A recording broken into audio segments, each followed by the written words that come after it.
Барлықтарыңызға сәлем. Бүгін сіздермен қолжетімді заттардан дайындалатын, үгілмелі, дәмді әрі тез дайындалатын печеньенің рецептімен бөлісетін боламын. Міндетті түрде алдымен видеоны көрмес бұрын каналға жазылып, лайк басуды ұмытпаңыздар. Сонымен бізге керекті заттар: жұмыртқа, сұйық май, қант, ерітілген сары май, қопсытқыш және де ұн қажет болады. Ең бірінші шұңғыл ыдысымызға бір жұмыртқамызды жарып, ішіне қант салып, жақсылап ергенше араластырып аламыз. Осылай вилкамен немесе венчикпен араластырсаңыздар да бола береді.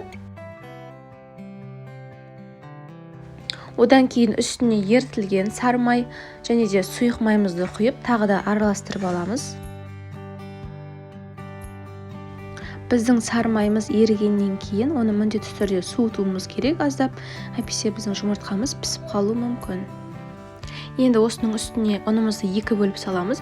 Бірінші жарты бөлігін саламыз, одан кейін қопсытқышымызды салып, жақсылап араластырамыз және де қалған бөлігін салып, араластырып, қамырымызды илейміз. Бізде жұп-жұмсақ қамыр шығуы қажет.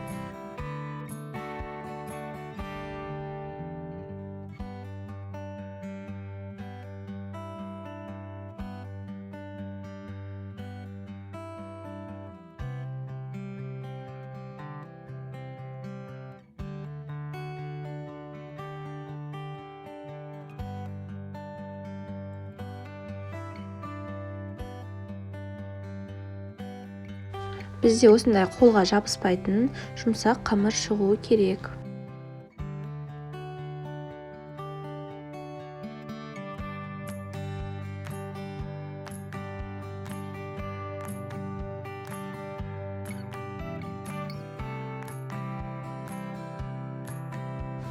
Енді осы қамырымыздың шетінен үзіп ала отырып, дөңгелек шариктер жасаймыз. Қамырларымыздың арасын сәл алшақ етіп орналастырамыз, себебі піскен кезде бір-біріне жабысып қалуы мүмкін. Менде осы қамырдан 20 штук печенье шықты.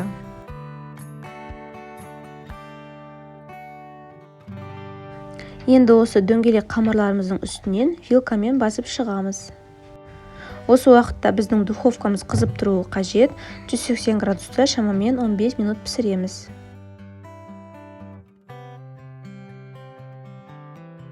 Осымен біздің печеньеларымыз дайын, өте дәмді, жұмсақ болып шығады. Балаларыңызға міндетті түрде жасап беріңіздер. Сіздермен болған Сандуғаш. Каналға жазылуды ұмытпаңыздар.